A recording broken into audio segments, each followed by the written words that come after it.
Ferrand, sur Europe 1, au cœur de l'histoire. À quoi ressemblait un déjeuner, un dîner, un grand souper de gala au temps de François Ier il y a 5 siècles? Eh bien, c'est la question que Franck Ferrand et ses invités ont envie de se poser cet après-midi sur Europe 1. Bonjour Franck. Bonjour Julia, bonjour à tous. À quoi ressemblaient de tels repas? Et surtout, en quoi leur sommes-nous redevables aujourd'hui dans nos habitudes culinaires, alimentaires, gastronomiques, festives même? C'est à la Renaissance que l'on s'est mis à manger sucré, par exemple. Les légumes ont fait un retour en force sur nos tables, comme Patrick Roger le laissait entendre, et puis on a vu ces tables se couvrir d'assiettes, de fourchettes. Bref, c'est le repas moderne qui peu à peu se mettait en place à cette époque. Et vous n'allez d'ailleurs pas vous cantonner uniquement à la Renaissance. Non, nous allons évoquer aussi plus généralement les festins d'autrefois, ceux de la Renaissance ayant tout de même quelque chose de plus somptueux que les autres. Alors c'est le moment de nous adresser vos questions via le site internet d'Europe 1, www.europe1.fr. Et puis c'est le moment, si vous êtes à table, de laisser votre déjeuner se prolonger doucement. –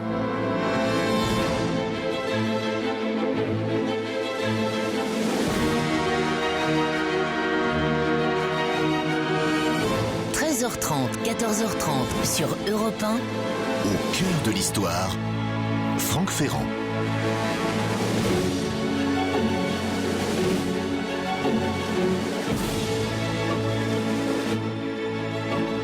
L'empereur Charles, en cet automne 1539, doit se rendre au plus vite à Gand, dans les Flandres, pour y mater un soulèvement bourgeois. Le plus simple, quand on réside à Tolède, en Espagne, c'est de passer pour se rendre dans les Flandres, évidemment, par la France.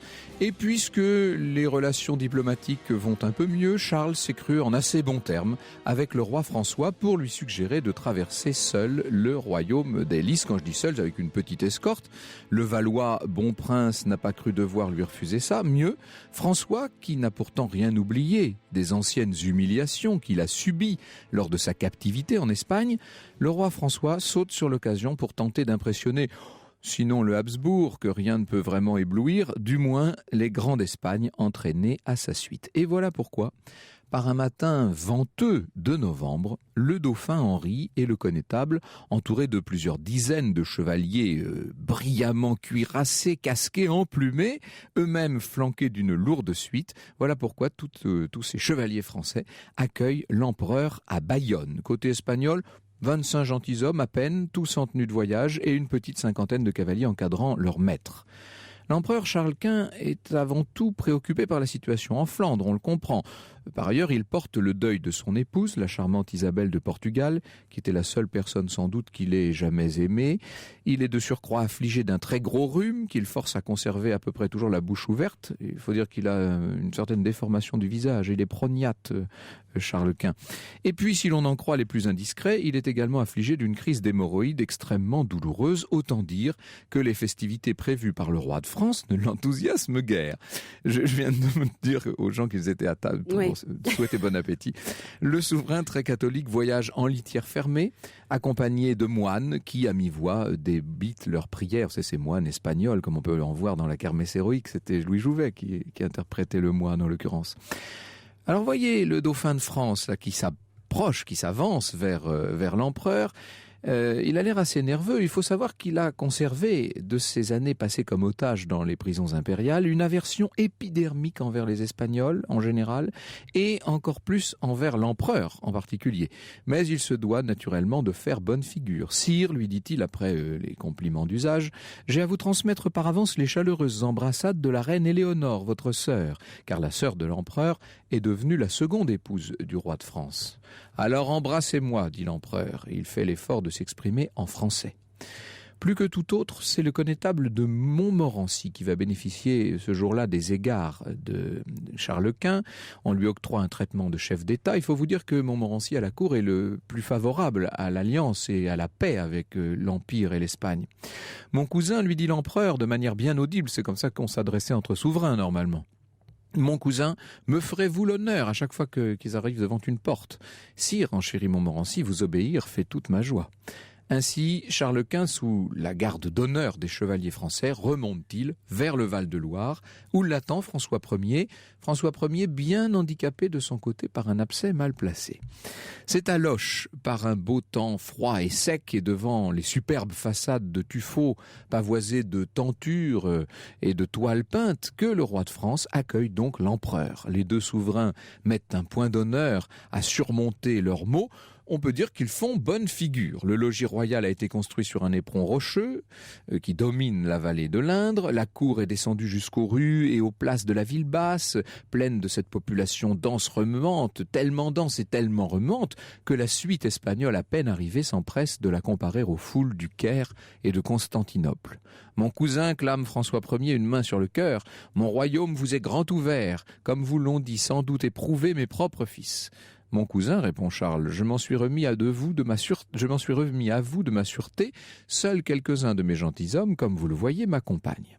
Comme dans toute ville française traversée depuis Bayonne, l'entrée de l'empereur s'est faite selon tout un protocole réglé. Le connétable a ouvert la marche dans une robe de drap d'or et sur un cheval caparaçonné de parements d'or, l'épée nue à la main, l'empereur vêtu de noir chevauche juste derrière lui sous un dais surmonté de l'aigle.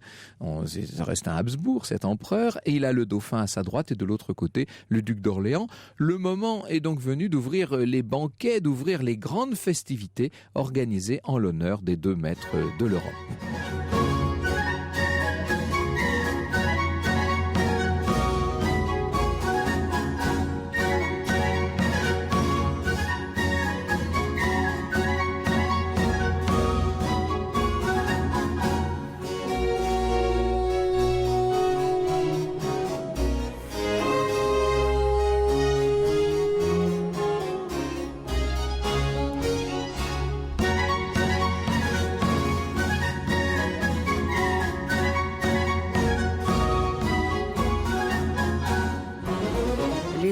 Galante de Rameau sur Europe 1. Oui, alors c'est un anachronisme musical, mais on avait pas mal de petites musiques Renaissance en réserve et en les écoutant, j'ai dit non, c'est pas possible, on va faire fuir les auditeurs. On n'est plus habitué évidemment aujourd'hui à la musique de la Renaissance. Alors le convoi impérial et royal remonte, donc de Loches on passe par Chenonceau, Blois, Chambord, Cléry où est enterré Louis XI, Orléans et jusqu'à Fontainebleau où le cortège impérial parvient enfin peu de jours avant Noël. Charles Quint, toujours en deuil et montant un cheval noir harnaché de sombre, chevauche en compagnie des fils du roi, toujours, et alors que le château, dans sa splendeur, commence à se dessiner, surgit défouré une troupe de musiciens et de danseuses. Ils sont tous travestis en dieux et déesses du bocage. Les gardes espagnols sont surpris. Dans un premier temps, ils tirent l'épée en croyant qu'ils ont affaire à des bandits.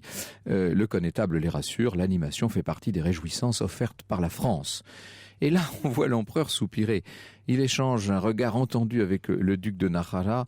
Toutes ces surprises qui sont censées l'amuser, en vérité, l'exaspèrent au plus haut point. Et ce n'est assurément qu'un début. De fait, à peine a-t-on pris la chaussée qui conduit à la porte dorée, inspirée, vous savez, du palais d'Urbino, que des musiciens prennent le relais pour un concert champêtre, balayé dès l'entrée de la cour du donjon par le roulement des tambours et la sonnerie des grandes trompes.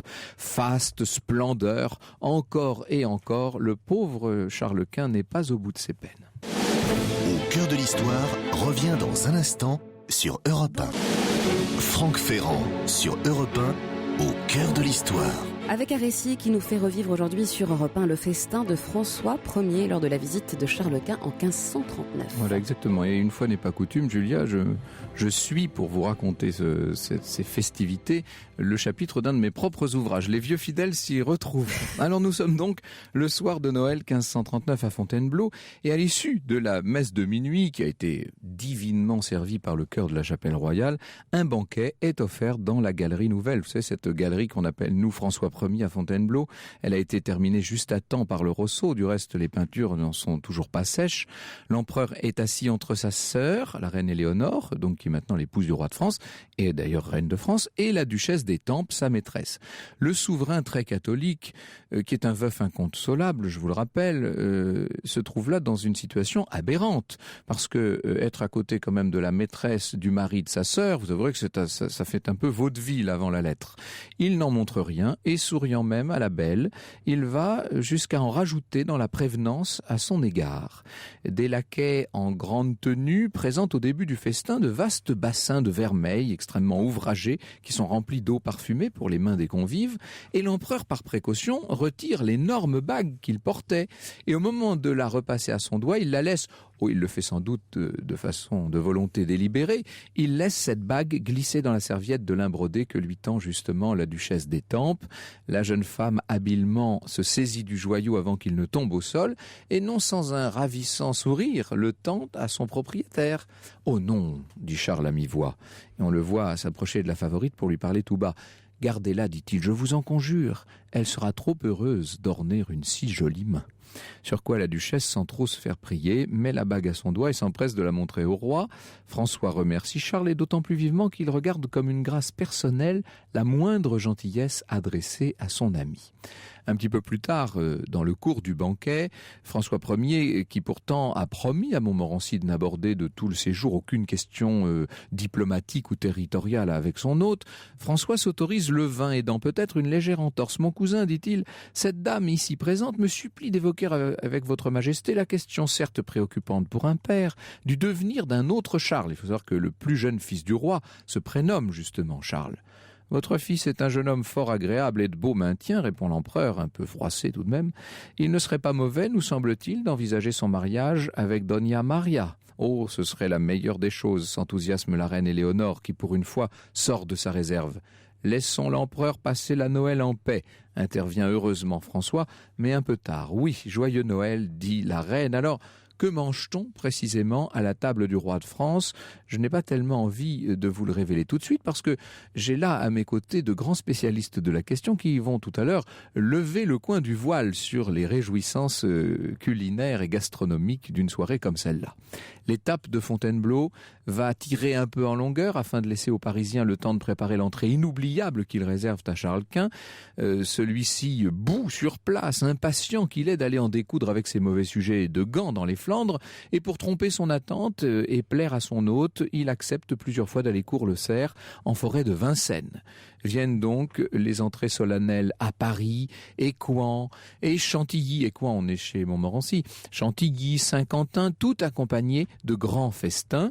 Enfin, après 2 mois ininterrompus de ces fêtes et de ces bals de cour, de réjouissances plus ou moins publiques et de cavalcades interminables, sans compter les chasses, les visites, les promenades, les soupers, les concerts, les présentations diverses, vous voyez un peu le programme qu'on lui a réservé. L'empereur Charles, épuisé au-delà de l'exprimable, il n'était déjà pas très en point lorsqu'il est arrivé, Charles voit arriver sa libération avec une joie sans mélange. Il avait, à Saint-Quentin, embrassé chaleureusement le roi François pour des adieux dignes de frères aimants. Quand on sait la suite de l'histoire, ça prend une certaine ironie, évidemment. À Valenciennes, il entre enfin dans ses états et il pourra s'estimer dégagé de ce peuple attachant peut-être, mais ripailleur au-delà de toute raison. Adieu mes enfants, lance l'empereur dans un accès de liberté qui exprime en vérité du soulagement. Oui, je crois que c'est le mot. Les princes de France agitent la main, Charles s'éloigne au milieu de son escorte légère, et à ceux qui l'entourent, il confiera le dégoût inexprimable que lui inspire tant d'heures interminables passées à table. Ces gens-là sont nés à table, dit-il. La vertu, ajoute-t-il, est dans la frugalité. Oui, mais ça, ce n'est visiblement pas l'opinion des Français.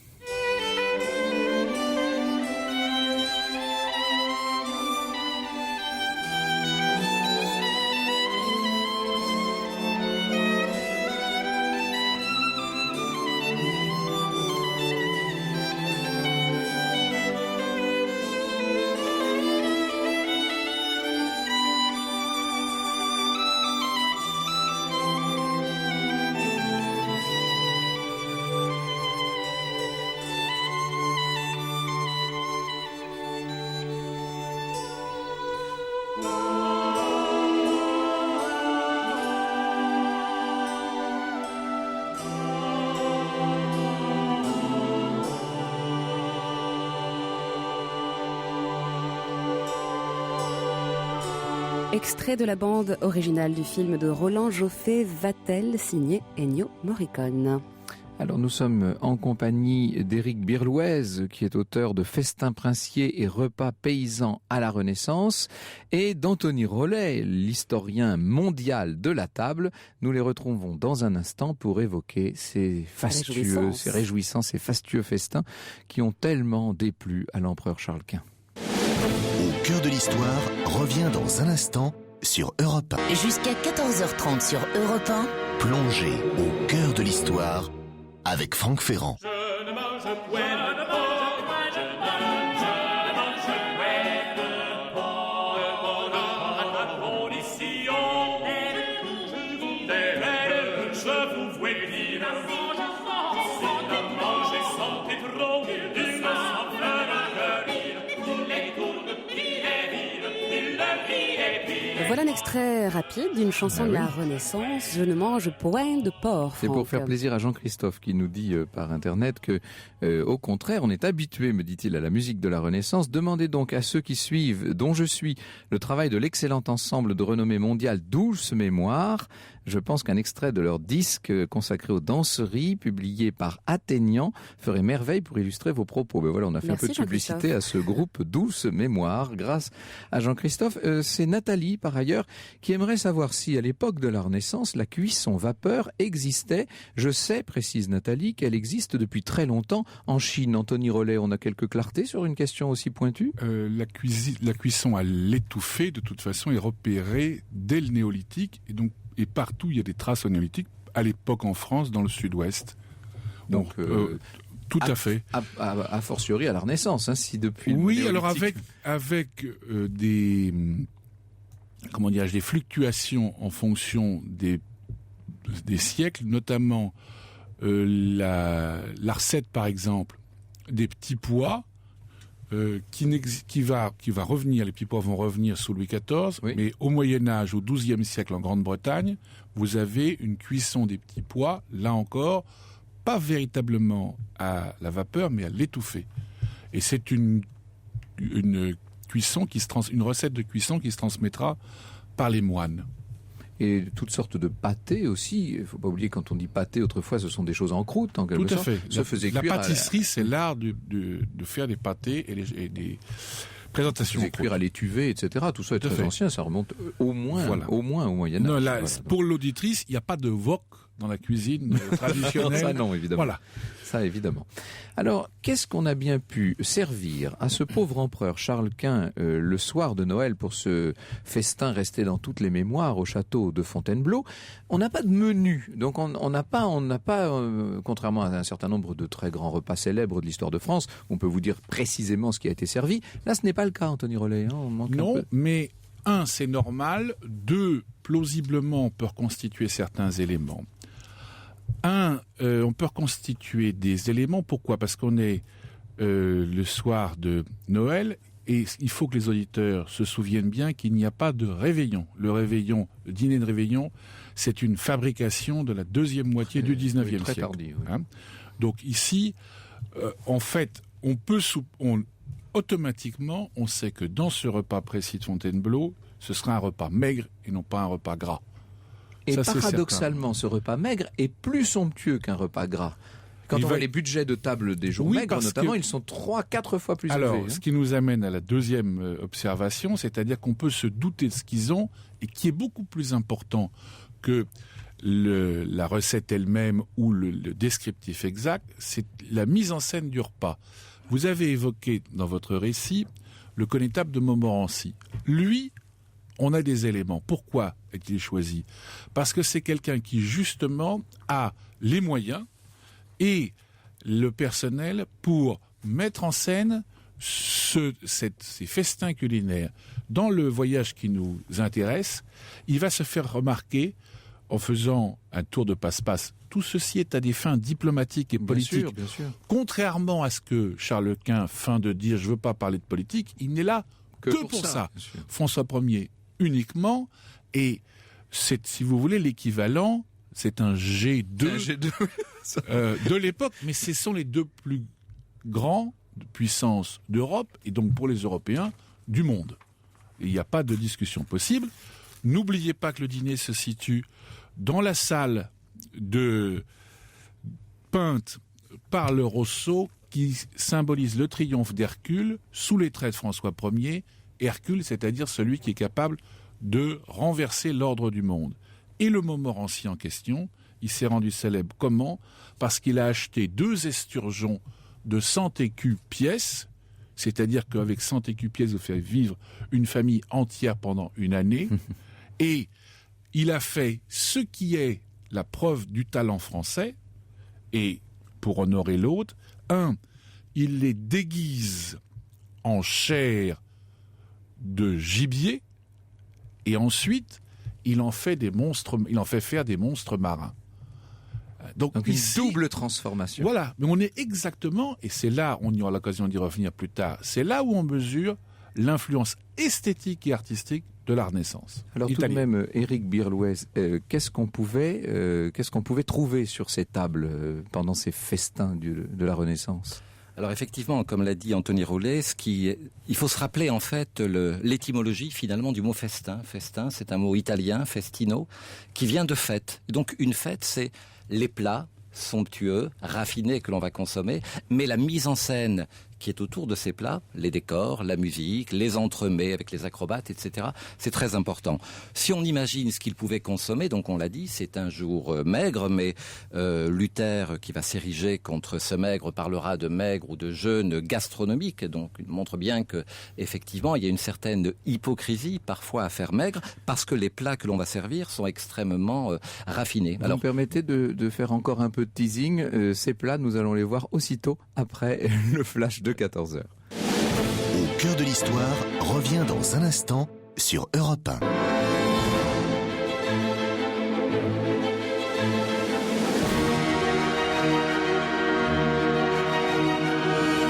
13h30, 14h30 sur Europe 1. Au cœur de l'histoire, Franck Ferrand. Le sociologue Éric Birlouez et l'historien Anthony Rollet lèvent le voile pour nous cet après-midi sur Europe 1 sur les festins culinaires et gastronomiques de la Renaissance, Franck. Et oui, festins princiers et repas paysans à la Renaissance.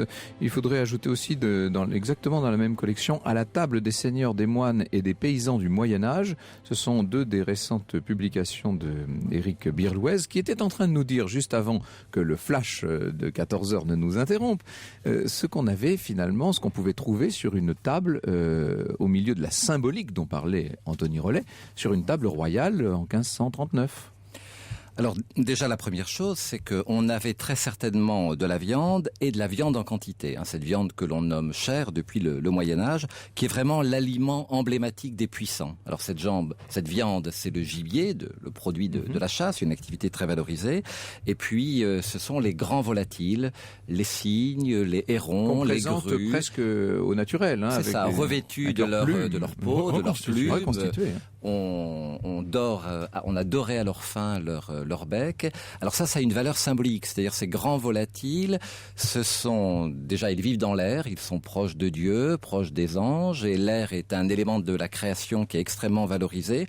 Et puis comme ils sont hauts dans le ciel, ils dominent les autres créatures de toute leur hauteur. Donc, ils conviennent aux personnes dominantes. Voilà un exemple de cette symbolique qui est très présente dans les mentalités médiévales et encore à la Renaissance, même si ça décline. Les personnes qui assistent, les invités, sont très conscients de ces symboliques. Tous ces signes-là, pour eux, sont chargés de sens. Oui, d'autant plus que, encore à la Renaissance, et c'était très vrai au Moyen-Âge, il fallait manger en fonction de la place que l'on occupait dans la société. On disait, on doit manger selon sa qualité. Et donc, quand on est un puissant, on doit manger comme un puissant, c'est-à-dire beaucoup de viande, des grands volatiles. À la fin du Moyen-Âge, des épices qui ont cette fonction très importante de marquer, d'affirmer son rang de seigneur, parce que ce sont des ingrédients extrêmement précieux. Et le sucre jouera d'ailleurs le même rôle. Anthony Rollet. Oui, alors pour les épices, ce qui est intéressant, c'est que une des raisons qui explique la mauvaise humeur de Charles Quint, dont vous faisiez état il y a 10 minutes, c'est que, comme le dit d'ailleurs Bruyérin-Champier, qui était le médecin de François Ier et un des premiers grands chroniqueurs gastronomiques grâce auxquels on sait pas mal de choses sur la cuisine de ce temps-là, c'est que tout simplement, comme on disait à l'époque, les Espagnols n'ont pas la gueule à friander comme les Français. Donc, ça veut dire en quoi que pour un Français, un Espagnol se nourrit de manière absolument terrifiante. Pourquoi ? Parce que, comme vient de le dire notre invité, eh bien, tout simplement, ils ont des nourritures beaucoup trop épicées, héritage notamment de la présence espagnole. Épicé, ça veut dire quoi ? Ça veut dire tout simplement que le français est, à cette époque-là, comme il l'était d'ailleurs au XIVe siècle déjà, le peuple d'Europe qui mange le moins épicé de toute l'Europe. Il mange moins vinaigré que l'allemand, moins amer que l'anglais, moins épicé que l'espagnol, moins rôti et moins, vinaigré également que l'italien. Ça, c'est un élément... Il en reste quelque chose du reste. Oui, mais c'est bien sûr. C'est le génie national de cette cuisine. Une des caractéristiques, on peut dire anthropologiques, du comportement français à table, ce qui veut dire, dans le cas très probable de notre dîner qui fait le cœur de notre histoire d'aujourd'hui, tout simplement que Charles Quint ne pouvait pas apprécier une nourriture qui lui paraissait, par définition, beaucoup trop fade. Alors qu'à l'inverse, là on a des lettres, vous y faisiez allusion, les fils de François Ier, lorsqu'ils sont captifs, de quoi se plaignent-ils ? D'abord de la nourriture, d'abord de quelque chose il faut que les auditeurs se persuadent bien de ça. La vraie mesure pour tous les Européens de ce moment-là, c'est l'état de l'estomac, de la forge stomacale, comme on dit à l'époque. Ça ne doit pas être trop froid, ça ne doit pas être trop chaud. Or, en Espagne, pour un Français, il a l'impression qu'il est dans les fournaises de l'enfer. De la même manière qu'un Anglais considère... c'est tout simple, un exemple précis. Le massis, c'est la même chose que la muscade, sauf que la muscade, c'est plus naturel, plus suave, le massis plus amer. Et ça vous explique pourquoi aujourd'hui vous avez des pickles en Angleterre et non pas en France. Et pourquoi en France ça paraît un goût improbable. Ce sont des résurgences en fait de ces traditions-là. Alors la Renaissance, dans tous les domaines, est une époque évidemment de très grands changements. Les innovations sont de tous ordres, à commencer évidemment par celles qui nous viennent du Nouveau Monde, qu'on vient tout juste de découvrir de l'Amérique. Alors oui, mais effectivement, les nouveaux venus en provenance du continent américain vont mettre du temps, pour la plupart d'entre eux, à s'introduire dans nos assiettes. Si on pense à la tomate et à la pomme de terre, qu'on ne connaît pas tout au long du Moyen-Âge, il faudra attendre à peu près 3 siècles pour qu'on accepte de les consommer. Alors il y a peut-être une exception qui est le dindon, qui est quasiment, avec le canard de Barbarie, la seule espèce animale que l'on a ramenée du Nouveau Monde. Il y a eu beaucoup de végétaux. Ce dindon, on va le retrouver assez rapidement sur la table des rois et des princes en Europe, parce que finalement il n'est pas très différent de ce que l'on mange déjà. Il ressemble au pan, il est plus savoureux, donc on n'est pas trop dépaysé. Alors que la tomate et la pomme de terre, on ne connaît pas. Anthony Rollet insistait à l'instant sur la très grande particularité de cette cuisine française. Elle a tendance à s'inspirer, et elle le fera de plus en plus jusqu'à la fin du XVIe et même au début du XVIIe siècle, de la cuisine italienne. L'Italie est à la mode. L'Italie antique, Rome évidemment, mais l'Italie moderne aussi. Éric Birlouez. Oui, effectivement, on dit souvent que les changements qui ont eu lieu dans l'alimentation des puissants, des élites sociales, bien sûr, à la Renaissance, ne viennent pas tant, pour les raisons que j'ai indiquées, de l'Amérique, de la découverte de l'Amérique, mais d'abord de cette fascination pour l'Italie, qui est évidemment le berceau de la Renaissance. Et donc les Français, les élites françaises vont être subjuguées, fascinées, et vont vouloir imiter en tout point, y compris dans leur manière de manger, les cours princières italiennes. Et c'est comme ça qu'on va, par exemple, introduire des légumes. Les nobles français méprisaient, dédaignaient les légumes tout au long du Moyen-Âge. Les Italiens en consomment, on va se mettre à en consommer. Nous revenons sur ces légumes et sur les nouveaux légumes dans un instant. Jusqu'à 14h30 sur Europe 1. Plongez au cœur de l'histoire avec Franck Ferrand. Histoire culinaire aujourd'hui, puisqu'on s'intéresse aux festins du Moyen-Âge et de la Renaissance. Nous sommes au cœur des arômes, des parfums, des goûts, toutes ces substances qui se mélangent un peu dans le studio. Et Anthony Rollet me disait pendant la petite pause que, en fait, cette influence italienne doit être modérée ou doit être nuancée dès lors qu'on parle de cuisine. Oui, alors elle est absolument évidente en ce qui concerne les manières, les l'aménagement, la façon de dresser une table. Par exemple, un peu plus tard, mais c'est la même époque, 1571, lorsque Charles IX sera reçu par les bourgeois de Paris, lors de son mariage, on a la reproduction et la description exacte du repas. Et c'est absolument inouï. C'est l'un des plus grands sculpteurs italiens de l'époque, Jean de Bologna. Jean de Bologne, que les comment dirais-je, visiteurs de Florence peuvent voir encore aujourd'hui place de la Signoria, oui.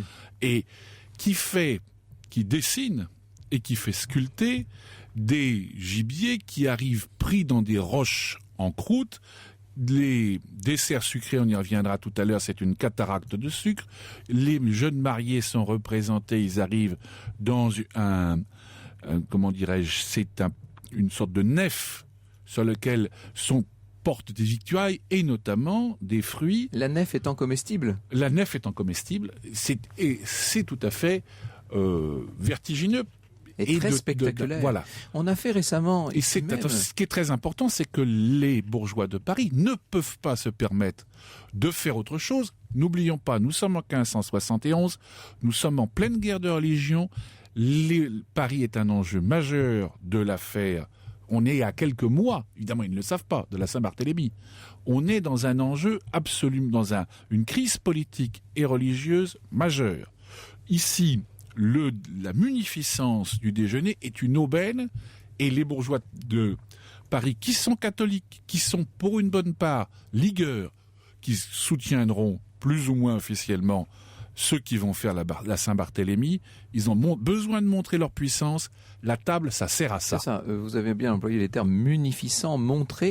Il s'agit bien d'une démonstration. Il s'agit de paraître en quelque sorte et d'imposer par l'apparat, par la parade. On peut se payer parce qu'on peut montrer, d'où d'ailleurs l'importance du sucre. Oui. Nous avons fait une émission sur les armures de parade récemment et on a vu à quel point les plus grands artistes, que ce soit des dessinateurs, des sculpteurs, sont mobilisés pour l'ornementation de ces grands tournois. On peut dire quasiment la même chose pour ce qui est des grands festins. On doit même dire la même chose, notamment si on remontait un peu plus avant, le vœu du faisan de 1454 pour une croisade qui n'aura jamais lieu, mais qui réunit... Il faut vous expliquer ça, le vœu du faisan. C'est très simple. Le vœu du faisan, ça se passe en Belgique, en Bourgogne à l'époque, et c'est le duc Philippe le Hardi qui réunit ses commensaux, ses affidés, et en remontant, il faut que les auditeurs, ça remonte de la Hollande et ça descend pratiquement jusqu'à la Champagne.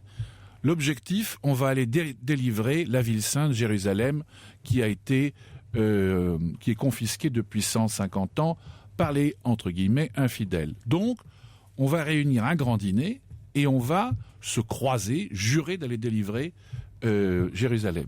Nous avons le compte-rendu exact des entremets, ce qui illustre, c'est exactement ce que vous disiez. C'est le Tasse, le plus grand poète italien, qui a donné le thème de l'entremet. La Jérusalem délivrée. Ce sont des tableaux qui sont inspirés par qui ? Par les grands maîtres hollandais. Et ici, et notamment par Wiertz. Et donc, on ne sait strictement rien de ce qu'on a mangé. Pourquoi ? Parce que ça n'intéresse pas en soi. Ce qui intéresse, c'est on connaît exactement le compte de dépenses. C'est 3 ans de fonctionnement de l'hôtel de Bourgogne. C'est-à-dire que imaginez, énorme, oui. Pour que les auditeurs se disent, c'est exactement ce qu'a fait François Mitterrand quand il a pris soin en 1989 d'organiser le dîner du G8 ou sous la pyramide du Louvre. L'histoire, ça sert à ça. Ça sert à comprendre que l'objet est le même. Ce n'étaient pas les grands artistes contemporains qui inspiraient les cuisiniers. Non, on pourrait imaginer ça, après tout, aujourd'hui encore. Parce que le glissement s'était fait vers les cuisiniers artistes.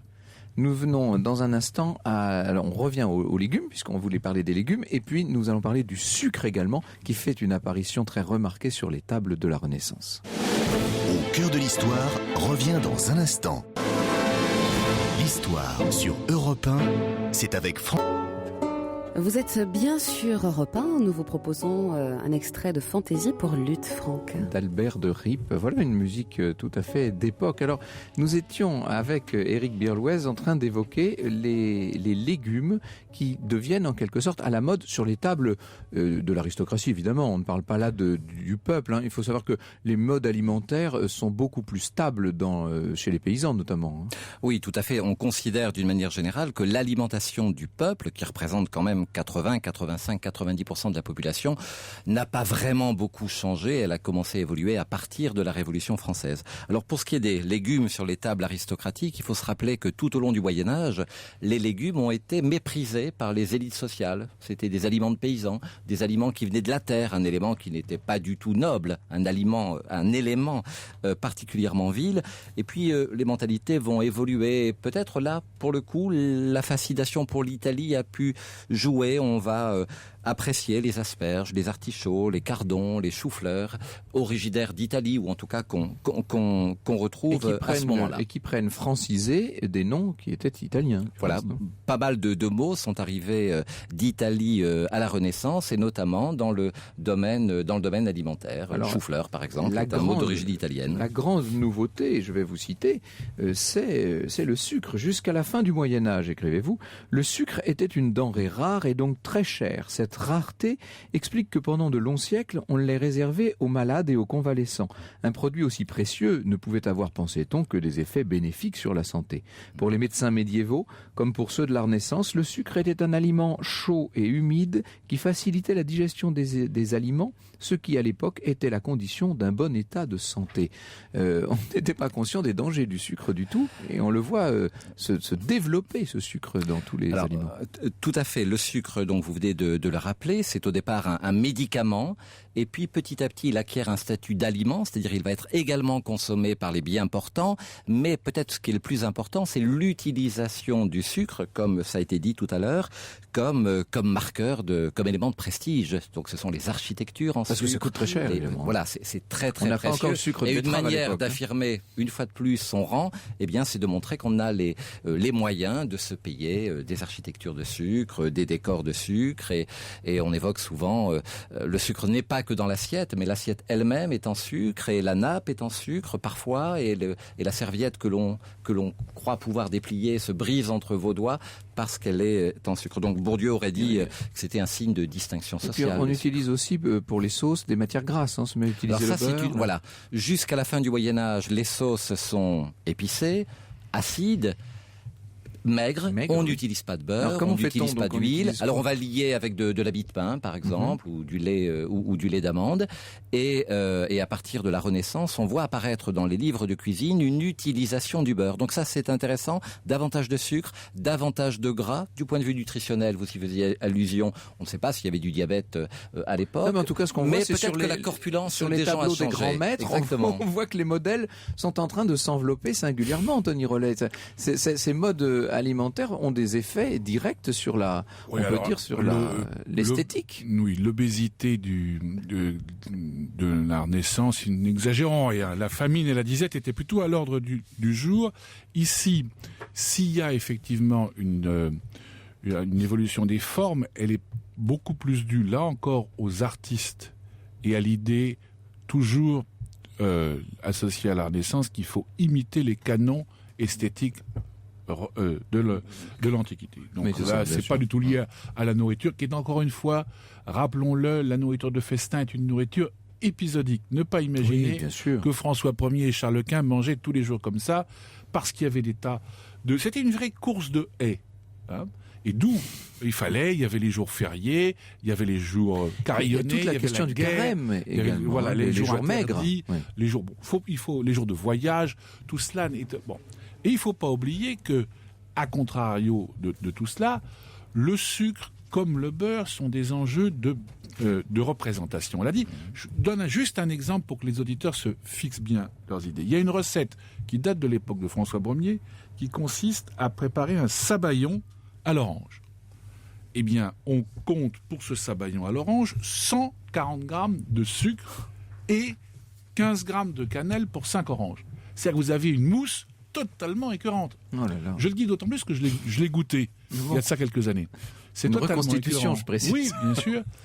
Mais pourquoi ? Parce qu'effectivement, il fallait, comme on l'a dit il y a 5 minutes, il fallait que ça dégueule de partout et qu'on voit bien qu'il y ait du sucre. N'oublions pas que le sucre est une épice extrêmement chère, alors que ce n'est pas le cas du beurre. Le beurre, c'est tout à fait différent. Comme il a été dit, le beurre, c'est une nourriture de paysans. Et c'est simplement par le retour via la nature, lié à la culture, que le beurre s'imposera. Merci beaucoup Anthony Rollet, merci Éric Birlouez. Je rappelle les titres de vos ouvrages, et notamment Festin princier et repas paysans à la Renaissance d'Éric Birlouez. C'est édité aux éditions Ouest France. Vous-même, Anthony Rollet, avez publié une histoire mondiale de la table. Ça, c'est chez Odile Jacob. Et puis À table, la fête gastronomique dans la belle collection Découverte chez Gallimard. Je signale également Les Arts de la table. C'est un beau, ça s'appelle Us et coutumes culinaires du Moyen-Âge à nos jours. C'est chez La Martinière. C'est un bel album dont les textes sont de Jacqueline Queneau. Et puis il y a en ce moment une exposition qui se tient à Archéa, dans le Val d'Oise, à Louvre précisément. Louvre avec un S, ça s'appelle Ripaille et Rogation, manger au Moyen-Âge en pays de France. Vous voyez que c'est un sujet qui finalement est extrêmement répandu. Merci beaucoup à tout le monde, je veux dire précisément à Lorena, à Guillaume, à Nicolas qui m'aident tous les jours à préparer cette émission. Je ne le dis pas assez.